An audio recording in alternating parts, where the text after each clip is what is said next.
প্রধানমন্ত্রী শেখ হাসিনা যিনি ছিলেন অতীতে, তিনি এখনো প্রধানমন্ত্রী, তিনি আমাকে গালাগালি করে ধুয়ে দিলেন। শেখ হাসিনা মনে করছিল, মাইকও চাচ্ছে না আমি কথা বলি। আপনাকে যদি কেউ প্রশ্ন করে এই মুহূর্তে গত কয়েক মাসে বাংলাদেশের সবচাইতে আনন্দজনক ঘটনা কি, কোন ঘটনাটি মানুষকে সবচাইতে বেশি আনন্দ দিয়েছে, আপনি কি বলবেন? কোন জিনিসটি আপনাকে সবচাইতে বেশি আনন্দ দিয়েছে বা এই দেশকে বেশি আনন্দ দিয়েছে গত 3 মাসে, সেটি কমেন্ট বক্সে লিখতে পারেন।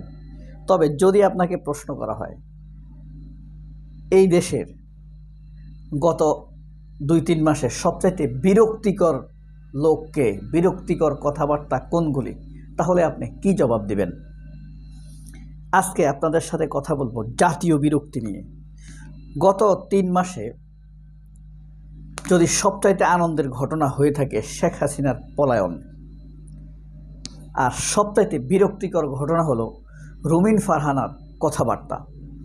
কথা আর বেশি বাড়ানোর আগে আমরা ছাত্রলীগ নিয়ে বিরক্তি করার জন্য আপনাদেরকে এখন বিরক্ত করব।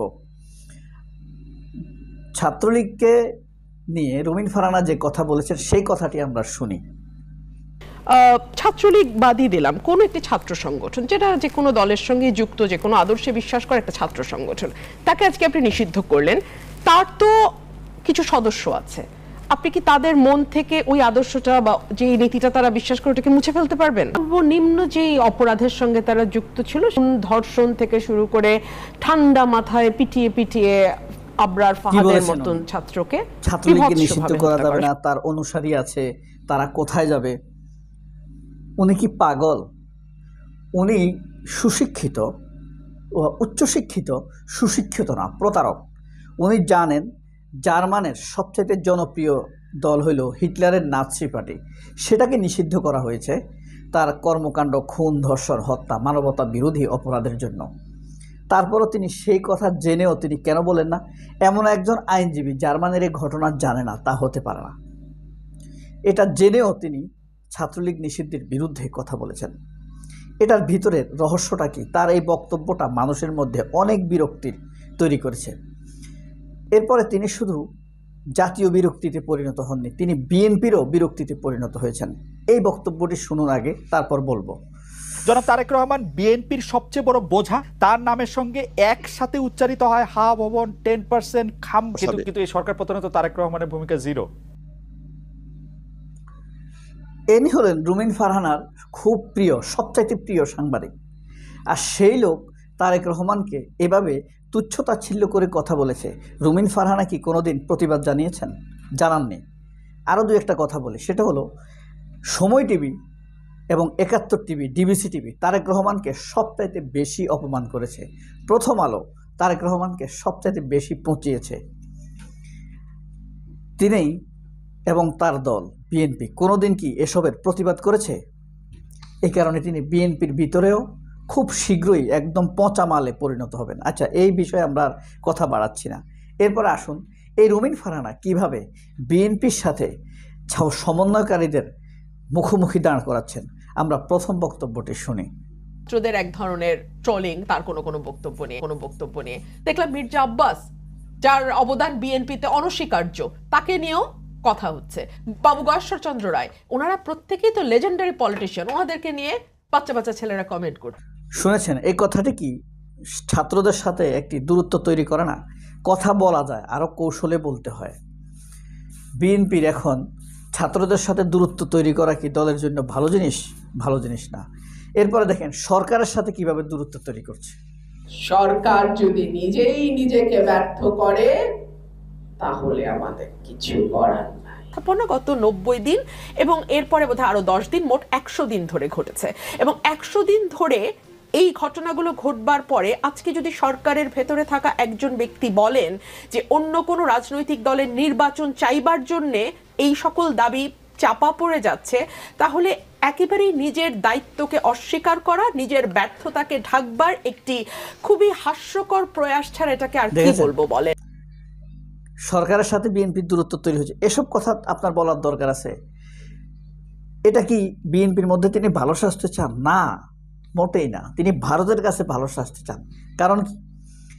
ভারত ডক্টর ইউনূসকে চরমভাবে অপছন্দ করে, এই ছাত্রদেরকে চরমভাবে অপছন্দ করে।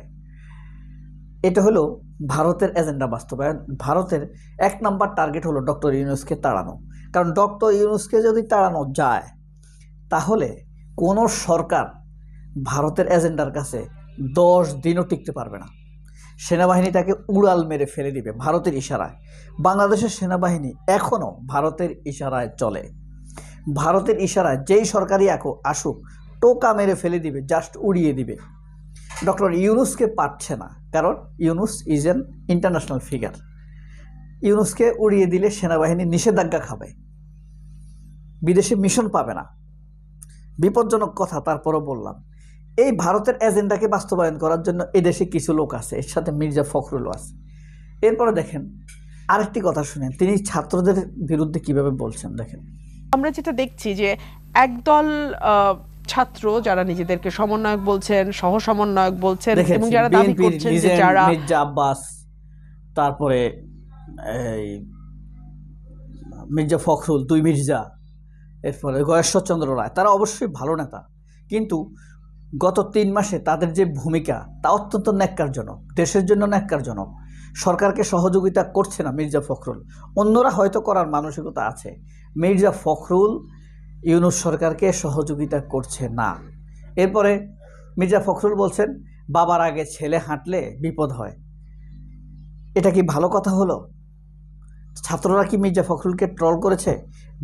ছাত্ররা বলেছে বাবা যখন ব্যর্থ হয় তখন ছাত্রদেরকে দায়িত্ব নিতে হয়।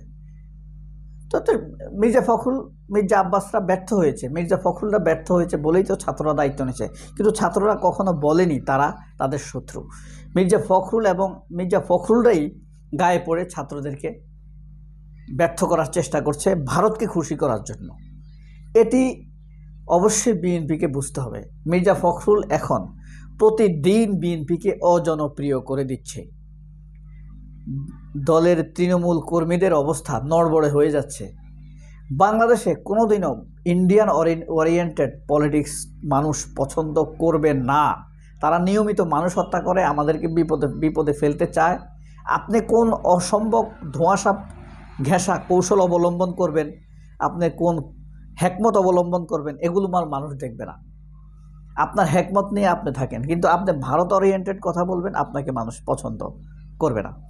এরপরে এই রুমিন ফারহানা দেখেন আরেক বিরক্তিকর কর্মকাণ্ড। ছুপ্পুকে নিয়ে কি বলেছে সেটি শুনুন। আমাদের শাহাবুদ্দিন চুপ্পু সাহেব, উনি কি পদত্যাগ পত্রটা খুঁজতে যাবেন, না উনি আসলে পরিস্থিতিটা হ্যান্ডেল? ওনাদের ছুপ্পু সাহেব তখন একটা টেনশনে ছিল, প্রয়োজনে তাড়াহুড়া করে তিনি বলেছেন, মানে পদত্যাগপত্র দিয়েছেন। মানে ছুপ্পু থাকুক, ছুপ্পু প্রেসিডেন্ট থেকে পদত্যাগ করতে পারবে না, ছুপ্পুকে থাকতে হবে। এরপরে দেখেন তিনি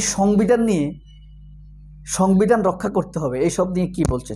সংবিধানের অনুচ্ছেদ 4 ক অনুযায়ী বঙ্গবন্ধুর প্রতিকৃতি প্রত্যেকটা উপদেষ্টার মাথার পেছনে থাকবার কথা, এটা সংবিধানে বলা আছে, আপনাকে রাখতে হবে। রদ রহিত বাতিলের কোন রকম কোনো চেষ্টা যদি হয় সেটা হবে রাষ্ট্রদ্রোহিতা, এবং সেটা সর্বোচ্চ শাস্তি অর্থাৎ ফাঁসি হবে। না, রাষ্ট্রপতির ব্যাপারে আমাদের দলের অবস্থান খুব স্পষ্ট। এখন যেহেতু স্পিকার নেই, ডেপুটি স্পিকার কারাগারে, রাষ্ট্রপতির পদটা শূন্য হওয়ার পর সেই জায়গায় আসলে কে আসবে? এই সংবিধান অমান্য করলে মৃত্যুদণ্ড হবে, তারপরে প্রত্যেক অফিসের পেছনে ছবি থাকতে হবে, ছবি এখন নাই, একথা বলে সরকারকে তিনি আওয়ামী লীগের হয়ে ধমক দিচ্ছেন। এই ধমক রুমিন ফারহানা একা দিচ্ছেন তা নয়, এখানে তার গুরু হলো মির্জা ফখরুল। মির্জা ফখরুলকে কেন্দ্র করে দলের ভিতরে ভারতপন্থী আওয়ামী সেন্ট্রাল একটা সফট কর্নার গ্রুপ রয়েছে, যারা আওয়ামী লীগের সময় নিরাপদে ছিল। এরাই জাতীয় বিরক্তিতে পরিণত হচ্ছে, আরও হবে, এবং এরাই বিএনপিকে, শুধু বিএনপি নয় অন্য কোনো দলও যদি এরকম করে তারা জাতীয় বিরক্তিতে পরিণত হবে। সবাই অনেক ভালো থাকবেন, আল্লাহ হাফেজ, আসসালামু আলাইকুম। আরেকটি দল সমর্থন করার জন্য তাদের বিরুদ্ধে যাতে কোনো ব্যবস্থা না নেওয়া হয় সে ব্যাপারে নিশ্চয়ই আপনারা দেখছেন, ব্যাপারটা